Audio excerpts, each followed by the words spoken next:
Hello students, welcome back to the channel again. जैसा कि आप सभी जान रहे हैं कि सीआरएस और एमडीयू के मोस्टली एग्जाम कंप्लीट हो चुके हैं या फिर अभी कुछ पेंडिंग भी हैं, तो अभी होने वाले हैं। कुछ एग्जाम अभी पेंडिंग है, चल रहे हैं। बट इन सब के बीच में एक सबसे इम्पोर्टेंट बात यह है कि जैसे एग्ज़ाम स्टार्ट हुआ था ऑनलाइन एग्ज़ाम, तो बहुत ही स्ट्रिक्ट गाइडलाइंस इश्यू की गई थी कि आपको एग्ज़ाम में ये नहीं करना है, ये नहीं करना है, क्योंकि ऑनलाइन एग्ज़ाम था और घर पे बैठ के बच्चे को एग्ज़ाम देना था ऑनलाइन एग्ज़ाम। तो काफ़ी सारी इंस्ट्रक्शन इशू की गई थी यूनिवर्सिटी की तरफ से। सीआरसी को तो एआई बेस्ड मॉनिटरिंग सिस्टम भी था, मॉनिटर भी किया जा रहा था, वीडियो रिकॉर्डिंग भी की जा रही थी, और स्ट्रिक्टली इंस्ट्रक्शन थी कि आपकी यूएमसी बन जाएगी। तो अभी क्योंकि एग्ज़ाम ख़त्म होने वाले हैं, और ख़त्म होने के बाद सबसे बड़ी चिंता जो है, टेंशन जो है बच्चों के मन में यही है कि उन्हें पता कैसे लगे कि उनके पेपर में यूएमसी बनी है कि नहीं बनी है। तो आज का हमारा टॉपिक यही है। जितने भी स्टूडेंट्स हैं, किसी भी कोर्स के हों, सीआरएसयू के, एमडीयू के, सभी कोर्सेज़ के स्टूडेंट्स को आज हम डिस्कस करेंगे कि यूएमसी का कैसे पता करें, और अगर पता चल जाए उनकी यूएमसी है तो बाद के क्या सॉल्यूशन है, उसका असर क्या होगा, उनका रिजल्ट कैसे आएगा, या फिर उनके फाइनल रिजल्ट पे क्या इफेक्ट पड़ेगा, इसी के बारे में आज हम डिस्कस करेंगे। तो सबसे पहले चर्चा करते हैं कि यूएमसी किन कारणों से बनी होगी, जो मेन रीजन है यूनिवर्सिटी ने जो कैप्चर किए हैं जिनकी वजह से यूएमसी बनी है। गाइडलाइन में तो बहुत सारे रीजन दिए गए थे, बट उन रीजन्स को अवॉइड किया गया है। अभी जितना हमने पता किया यूनिवर्सिटी से, जितने भी यूएमसी केसेस बने हैं उनमें से जो सबसे मेन रीजन है उनके बारे में सबसे पहले डिस्कस कर लेता हूँ। सीआरएस और एमडीयू दोनों यूनिवर्सिटी के लिए है। उसके बाद हम नेक्स्ट टॉपिक डिस्कस करेंगे कि यूएमसी का रिजल्ट कैसे आपको पता लगेगा, किन किन स्टूडेंट्स की यूएमसी लगी है, और उसका सोल्यूशन क्या रहेगा। तो सबसे पहले हम डिस्कस करते हैं सबसे मेन रीजन यूएमसी के। तो स्टूडेंट, सबसे मेन जो रीजन है यूएमसी के, वो है use of earphone, headphone, Bluetooth during online exam. ये स्पष्ट गाइडलाइन थी, क्लियरली नोटिफिकेशन था कि आपको कोई भी एक्स्ट्रा ईयरफोन, हेडफोन या ब्लूटूथ यूज नहीं करना है। इसके बावजूद काफ़ी स्टूडेंट्स ने इसका यूज किया है। इस वजह ये सबसे मेन रीज़न है आपका यूएमसी बनने का। तो जिन जिन स्टूडेंट्स ने अगर ईयरफोन, हेडफोन यूज किया है, उनको ये वीडियो देखना चाहिए ताकि उसका सोल्यूशन आप लोगों को पता लग सके। वीडियो के लास्ट में आपको ये भी बताऊंगा कि कितनी यूएमसी बनी है, सीआरएसयू में कितनी बनी है, एमडीयू में कितनी बनी है, और उनके रीजन क्या रहे, मेन मेन रीजन क्या रहे थे। नेक्स्ट जो टॉपिक है वो है use of other activity in your device like calling, messaging, other application. बहुत सारे स्टूडेंट्स ने एग्जाम के दौरान अपना, मैंने हालांकि पहले बताया था हमारे पहले वीडियो में, कि नोटिफिकेशन ऑफ रखिए और फ्लाइट मोड में रखिए फ़ोन को। बट जिन स्टूडेंट्स ने फ़ोन पे एग्ज़ाम दिया है या फिर लैपटॉप पे भी एग्ज़ाम दिया है, बीच में किसी का फ़ोन आ गया दूसरे का, या फिर नेटवर्क कट गया और उन्होंने फ़ोन अटेंड कर लिया, मैसेज देखने लग गए, कुल मिला के अगर आपने ये विंडो स्किप की है और दूसरी दूसरी किसी फंक्शन पे चले गए, तो ये भी एक मेन रीजन काउंट किया है यूनिवर्सिटी ने यूएमसी केसेज का। क्योंकि यूनिवर्सिटी को ऐसा लगता है कि आप कहीं दूसरी जगह से हेल्प ले रहे हैं, मैसेज पे आपका क्वेश्चन बता रहे हैं, ऐसा कुछ भी एक्टिविटी आपको लग रही है यूनिवर्सिटी, तो इसके ये मेन रीजन है। नेक्स्ट पे बात करते हैं change of device during exam, multiple login at same time. आप जिन स्टूडेंट्स को एग्जाम के दौरान बीच में प्रॉब्लम आई, आप सपोज कीजिए आप लैपटॉप से एग्जाम दे रहे थे। हमने पहले बताया था कि लैपटॉप की बैटरी वगैरह चार्ज रखनी है, पावर बैकअप रखना है। बट मे भी किसी रीजन से लैपटॉप डेड हो गया और दूसरा लैपटॉप था नहीं, और आपने सोचा एग्जाम के बीच में मैं मोबाइल से अब एग्जाम दे देता हूँ। तो आपने अगर किसी एग्जाम के दौरान एक डिवाइस को छोड़ के दूसरे डिवाइस में लॉगिन कर ली और उसको उसी से आप एग्जाम देना स्टार्ट कर दिया, तो यूनिवर्सिटी को लगेगा कि आप किसी दूसरी जगह से ऑपरेट कर रहे हैं, या कोई दूसरा बंदा आपका एग्जाम दे रहा है। तो ऐसे केसेज में आपको यूएमसी के अंडर काउंट किया जाएगा। एक बात मैं ध्यान से बता दूं, ऐसे स्टूडेंट जिन्होंने फर्स्ट पेपर किसी दूसरे लैपटॉप या पीसी से दिया है और सेकंड पेपर अलग लैपटॉप या पीसी से दिया है, उनको खतरे की कोई बात नहीं है, वो इजीली दे सकते हैं। बट एग्जाम के दौरान अगर आपने डिवाइस अपना चेंज किया है, तो ये आपके लिए यूएमसी केसेस के अंडर आप काउंट कर सकते हैं। नेक्स्ट ऑप्शन है, सॉरी, नेक्स्ट रीजन है leave his her position in front of camera during tenure of examination. अगर आपने पूरे एग्जाम के दौरान किसी भी रीजन से, जब आपका कैमरा ऑन था, आपकी इंटरनेट कनेक्टिविटी चली गई, आप डिवाइस चेंज कर रहे हैं, बाकी चीज़ें कर रहे हैं, जब तक नहीं, जब आपका कैमरा ऑन था, एग्जाम आपका चल रहा था, उस दौरान अगर आप अपनी पोजीशन से खड़े हुए हैं, दाएं बाएं गए हैं, बाहर भीतर गए, कहीं किसी भी काम से गए, पानी पीने के लिए गए, या कुछ भी करने के लिए, क्योंकि ये स्ट्रिक्टली गाइडलाइन थी एग्जाम के दौरान। स्टार्टिंग में ही बताया गया था आप किसी तरह से अपनी पोजीशन नहीं छोड़ेंगे, लेकिन फिर भी अगर आपने अपनी पोजीशन छोड़ी है, तो आप यूएमसी केसेस के अंडर काउंट कर सकते हैं। नेक्स्ट है सराउंड साउंड और थर्ड पर्सन विजिबिलिटी। सभी को बताया गया था कि आपको अकेले कमरे में बैठ के एग्जाम देना है। फिर भी देखो, बहुत सारे घर में कमरों में कंडीशन ये थी कि वो अकेले नहीं रह सकते। या फिर सराउंड साउंड इतना था, गली का, बाहर का, मोहल्ले का इतना आ रहा था कि वो किसी एकांत जगह पे ऐसे अवेलेबल ही नहीं थी, फिर भी उन्होंने एग्ज़ाम दिया है। हालांकि अगर बहुत ज़्यादा डिस्टर्बेंस आई है और कोई क्वेश्चन बताते समय कोई साउंड रिकॉर्ड हुआ है या क्वेश्चन से रिलेटेड साउंड रिकॉर्ड हुआ है तो आपको घबराने की ज़रूरत है।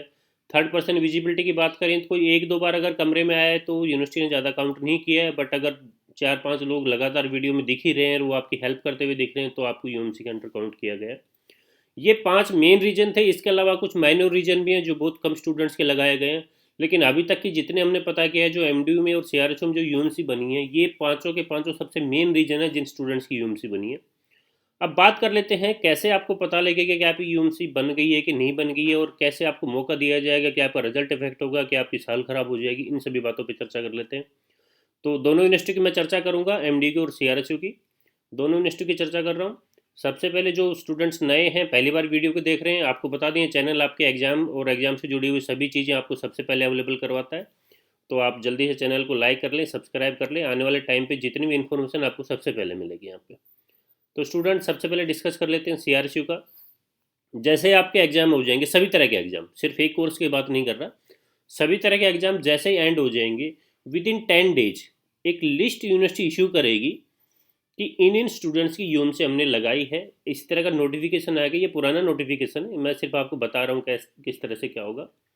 इस तरह से एक लिस्ट आएगी जिसमें रोल नंबर लिखा होगा, आपका नेम लिखा होगा, B Ed first year second year जो भी है लिखा होगा, पेपर लिखा होगा, और कॉलेज नेम लिखा होगा, आप कौन से कॉलेज से बिलोंग कर रहे थे, इस तरह से लिखा होगा।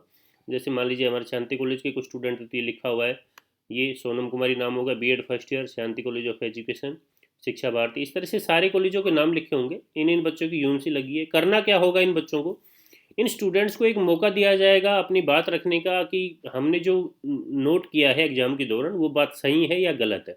आप अगर साबित कर पाए कि बात गलत है तो आपका यूएमसी रिजेक्ट हो जाएगा। और अगर यूनिवर्सिटी को लगा कि आप साबित नहीं कर पाए या फिर आप उस हियरिंग पे प्रेजेंट ही नहीं हुए, आपको जो मौका दिया गया था उसमें गए ही नहीं, तो आपका यूएमसी केस फाइनल माना जाएगा। उसके बाद जो डिसीजन होते हैं वो भी मैं आपको बताऊंगा किस तरह के डिसीजन हो सकते हैं, क्या क्या आपकी साल खराब हो जाएगी, कोर्स खराब हो जाएगा, क्या क्या रहेगा। इसमें आप ध्यान से देखिए, एक लिस्ट के साथ यूनिवर्सिटी ने एक टाइम दिया है कि सीरियल नंबर 1 to 130 14 कोई भी डेट आपको दिएगी 9 बजे से ऑनवर्ड्स। ये होगी कहाँ पे हियरिंग, देखिए कोविड नहीं था तब तक ये हियरिंग हो रही थी वो आपके वहाँ पे यूनिवर्सिटी में। अगर अब कोविड है तो यूनिवर्सिटी के बजाय ये हियरिंग भी आपकी ऑनलाइन कंडक्ट करवाई जा सकती है। आपसे पूछा जा सकता है कि यही रीजन थे, किस किस तरह की बातें होती हैं। लेकिन लास्ट ईयर से अगर हम बात करें तो मोस्टली स्टूडेंट्स हियरिंग पे पहुंचते ही नहीं थे, तो यूनिवर्सिटी ने जो जनरल डिसीजन लेना था वो यूनिवर्सिटी ले लेती थी। ये देखिए बहुत सारे बच्चों की यूएमसी लगती थी पहले, ऐसा नहीं है। लास्ट ईयर का अगर हम कंपेयर करेंगे तो ये सिर्फ बीएड की मैं आपको यूएमसी दिखा रहा हूँ, 619 बच्चों की यूएमसी लगी 2019 में। सीआरएसयू की बात कर रहा हूँ मैं। इस बार यूएमसी कम लगी है। मेन रीज़न क्या है कि यूनिवर्सिटी के पास जो सॉफ्टवेयर के अकॉर्डिंग जो स्टार्टिंग इंस्ट्रक्शन थी उसके अनुसार अगर वो रिकॉर्ड करते तो बहुत ज़्यादा यूएमसी थी। जो आपका मॉक टेस्ट हुआ था उसमें 50% से ज़्यादा बच्चे यूएमसी के कैटेगरी में आ रहे थे, किसी भी रीजन से, XYZ के कोई भी रीजन से। तो यूनिवर्सिटी ने अपने नियमों में कुछ सुधार किया कि उस तरह से वो एग्जाम कंडक्ट ही नहीं करवा सकते थे। सपोज कीजिए आप जितने भी बच्चे एग्जाम दे रहे हैं, अगर 50% बच्चों को यूएमसी लग जाता तो पूरा माहौल ही खराब हो जाता। हर स्टूडेंट चिल्लाने लग जाता, ऑनलाइन एग्जाम क्यों लिया, कैसे लिया, नहीं लेना चाहिए था, ये गलत था, वो गलत था। तो यूनिवर्सिटी ने भी आई थिंक, मैं अपनी सलाह ले रहा हूँ, फाइनल डिसीजन तो यूनिवर्सिटी का है। यूनिवर्सिटी ने काफ़ी बातों को इग्नोर किया है, काफ़ी बातों को ध्यान में, स्टूडेंट ने अगर बहुत ज़्यादा ही बदमाशी की है एग्जाम के दौरान तो यूनिवर्सिटी भी क्या कर सकती है। बट अगर स्टूडेंट ने माइनर मिस्टेक की है तो यूनिवर्सिटी ने उनको यूएमसी केस के अंडर नहीं कंसिडर किया है। वार्निंग अगर किसी के एग्जाम के दौरान आई है तो उसको बच्चे को थोड़ी चिंता की बात है, वो अपना देख ले। अगर वार्निंग एग्जाम में नहीं आई तो यूएमसी केस काउंट नहीं किया गया। बात करते हैं इसके डिसीजन के बाद। जैसे ही हियरिंग कंप्लीट हो जाती है, इसी तरह का, पहले मैं एक बार आपको एमडीयू का और दिखा देता हूँ। इसी तरह की लिस्ट एमडीयू भी इशू करती है। ये एमडीयू की लिस्ट है। एमडीयू भी इसी तरह से किसी भी एग्जाम का पेपर होगा, first second third fourth semester का, वहाँ पे लिखा होगा। ये मीटिंग हुई थी 5 मार्च 2020 को 11 बजे। Meeting in held in the office of the controller of examination. यहाँ पे कंट्रोलर ऑफ एग्जामिनेशन के सामने ऑफिस में आपको जाना पड़ता है। इसमें भी आपका रोल नंबर दिया होगा, आपका पेपर का नाम दिया होगा, और कौन सा एग्जाम कितने तारीख को कंडक्ट दिया था ये बताया होगा। ये पूरी एक लिस्ट आएगी जिसमें बताया गया होगा इतने बच्चों की यूएमसी लगी है। एमडीयू में बहुत ज़्यादा बच्चों की यूएमसी लगी है 2019 में। बात करते हैं डिसीजन की। और यूएमसी अगर लग जाए तो आपको क्या करना है। सबसे पहले आपको प्रिपेयर करना है। आपको रीजन बताया जाएगा, इस रीजन से आपकी यूएमसी लगी, आपको प्रिपेयर करना है उसको कवर करने का। सपोज कीजिए आपकी यूएमसी लगी कि आपने हेडफोन या ईयरफोन यूज किया, तो उसके कवर पॉइंट क्या हो सकते हैं? सबसे पहला पॉइंट भी आपको जानकारी नहीं थी, तो जानकारी नहीं थी तो इंस्ट्रक्शन आपकी स्टार्टिंग में दी गई थी, आपने पढ़ी क्यों नहीं? दूसरा रीज़न आप बता सकते हो जी, मतलब मेरा स्पीकर ठीक नहीं था, मेरा माइक ठीक नहीं था इसलिए मैंने यूज किया, या फिर कनेक्टिविटी का कुछ भी इशू बता सकते हैं, ये भी आपका कवर नहीं होगा। और थर्ड जो सबसे मेजर और इम्पोर्टेंट है वो आप इशू बता सकते हैं कि मैंने हेडफोन यूज़ नहीं किया था। क्योंकि बहुत सारे सिस्टम या मोबाइल में ऐसा रहता है कि हेडफोन आप अगर नहीं भी लगाते हो तो कई बार पिन लगी रह जाती है, पिन शो करता है, हेडफोन शो करता है। तो ये रीज़न भी आपके पॉसिबल बचाव हो सकते हैं, अगर आपने हेडफोन यूज किया है नहीं किया है, जो भी एक्स वाई जेड कुछ भी रीज़न है, तो ये आपके बचाव हो सकते हैं। बाकी भी जो जो पॉइंट है मैं आपको बाद में बता दूंगा क्या क्या उनके बचाव हो सकते हैं। पहले यूनिवर्सिटी लगने दीजिए किन किन बच्चों की कैसे कैसे लगेगी। अब इनका डिसीजन कैसे यूनिवर्सिटी करती है, मोस्टली पेपर्स में, जैसे मैं अगर सीआरएसयू की पहले बात कर लेता हूँ, बाद में एमडीयू की बात करूंगा। ये देखिए, ये सीआरएसयू में हीयरिंग के बाद का रिजल्ट है। मोस्टली पेपर्स में बच्चे का जिस जिस एग्जाम में लगे, ये तो पहले ऑफलाइन पेपर थे उनकी यूएमसी का बात है, उसमें तो जो भी चिट वगैरह पकड़ी जाती थी वो सीट के साथ अटैच होकर चली जाती थी, तो बच्चे के पास बचाव का ज़्यादा उपाय नहीं रहता था। अभी ऑनलाइन एग्जाम है, आपके पास बचाव के काफ़ी उपाय है। ये फरवरी 2020 में जो हीयरिंग का रिजल्ट हुआ था ड्यूरिंग एग्जाम, फरवरी 2020 की मैं बात कर रहा हूँ, इसी साल की, उसके यूएम से लगे, तो उसमें मोस्टली स्टूडेंट्स को देखिए disqualify from the passing in the concern paper. 90% बच्चों का रिजल्ट यही रहता है कि जिस पेपर में आपकी यूएम से लगी है उस पेपर से आपको डिसक्वालीफाई करवा दिया जाता है, उस पेपर में आपको रीअपेयर करवा दिया जाता है, ये पेपर आपका दोबारा कंडक्ट करवाया जाता है। बट अगर यूनिवर्सिटी को लगता है कि आपने बहुत ज़्यादा दिक्कत करी है, बहुत ज़्यादा यूनिवर्सिटी के इंस्ट्रक्शन को मतलब अवॉइड किया है और उसकी इंस्ट्रक्शन कोई भी नहीं मानी है, आप स्पष्ट दिख जाता है कि आपने पूरी चीट किया है, तो आपको पूरे के पूरे पेपर से भी डिस्क्वालीफाई किया जा सकता है। ये देखिए यहाँ पे लिखा गया है, disqualify from the passing in the entire examination in full subjects. Full subjects में भी आपको डिस्क्वालीफाई कर सकते हैं, जैसे फर्स्ट ईयर या सेकंड ईयर, फर्स्ट ईयर का एग्जाम दे रहे हो तो पूरा फर्स्ट ईयर का एग्जाम आपको रेस्ट्रिकेट कर सकते हैं, सेकंड ईयर का एग्जाम दे रहे हो तो पूरा सेकंड ईयर का एग्जाम भी आप रेस्ट्रिकेट कर सकते हैं। ये भी आपका एक रीज़न हो सकता है।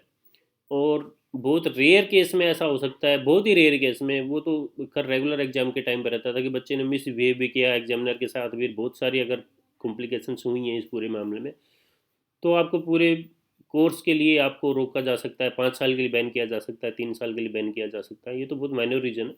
बाकी मोस्टली कॉमन डिसीजन यही रहता है, जिस पेपर में आपकी यूएमसी बनी है उस पेपर में आपको रीअपेयर या दोबारा मौका दिया जाता है, डिसक्वालीफाई किया जाता है। इसी तरह का डिसीजन आपका इसका एमडीयू का भी आता है, जितने भी पेपर हैं इसमें भी इसी तरह से पेपर दिया जाता है। ये किसी बीटेक का रिजल्ट है, यहाँ पे सामने लिखा है PC. PC means paper cancel. PC का रिजल्ट आता है मतलब पेपर कैंसिल, ये आपका पेपर कैंसिल माना जाएगा। और जहाँ पे ईईसी लिखा हुआ है, इंटायर एग्जाम कैंसिल, ये पूरे का पूरा आपका एग्जाम यूनिवर्सिटी ने कैंसिल कर दिया। तो आई होप स्टूडेंट्स, ये वीडियो से आपको काफ़ी इन्फॉर्मेशन मिली होगी। जिन स्टूडेंट्स को टेंशन हो रही थी यूएमसी के बारे में, उनकी क्लियर गाइडलाइन क्लियरिटी कुछ मिली होगी। और इसी तरह की इन्फॉर्मेशन हम आपके लिए लाते रहेंगे। और चैनल को लाइक कीजिए, सब्सक्राइब कीजिए और शेयर कीजिए अपने साथी स्टूडेंट्स के साथ। इसी के साथ ओके, थैंक यू।